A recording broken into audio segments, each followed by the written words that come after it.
ஸ்ரம்பான் கோலாபிலா சாலையில் புக்கிட் புத்தோஸ் அருகே பல் மருத்துவர் சிந்துஜா சுப்பிரமணியம் கோர விபத்தில் உயிரிழந்தது.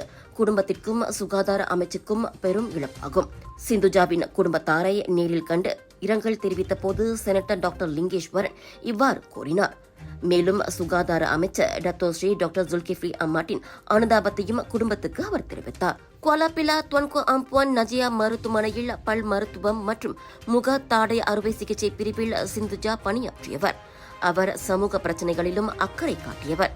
சிறார் திருமணத்திற்கு எதிராகவும் கல்வியின் முக்கியத்துவத்தை வலியுறுத்தியும் செயல்பட்டவர்.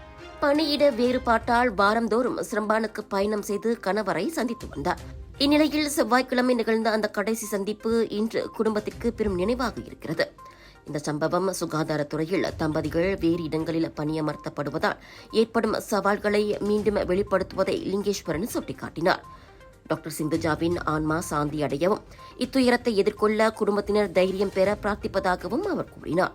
புதன்கிழமை காலை 8 மணியளவில் வேலைக்கு செல்லும் வழியில் விபத்தில் சிக்கி 33 வயதான சிந்துஜா உயிரிழந்தார். ஒரு நாளைக்கு நம்ம இருதயம் எத்தனை வாட்டி துடிக்குது தெரியுங்களா? கிட்டத்தட்ட 1 லட்சம் வாட்டி. நம்ம தூங்குற நேரத்துல இருதயம் மெதுவா துடிக்கும். நம்ம இருதயம் ஒரு என்ஜின் மாதிரி நான் ஸ்டாப்பா உடம்பு முழுதும் ஆக்சிஜன் பம்ப் பண்ணிட்டு கார்பன் டை ஆக்சைடை வெளியாக்கிடுறோம். ரத்த ஓட்டம் இருதயத்துக்கு சீரா இல்லைன்னா பல பிரச்சனைகள் வர ஆரம்பிக்கும். உயர் ரத்த கொதிப்பு, இருதய சம்பந்தப்பட்ட நோய்கள் மற்றும் பல. டெஸ்லி டென்ஷனோட மகிமை ரத்த ஓட்டத்தை சீராக்கிடும், இருதயத்தின் சுமையை குறைக்கும். டெஸ்லி உங்கள் ஆரோக்கியத்தின் நண்பன்.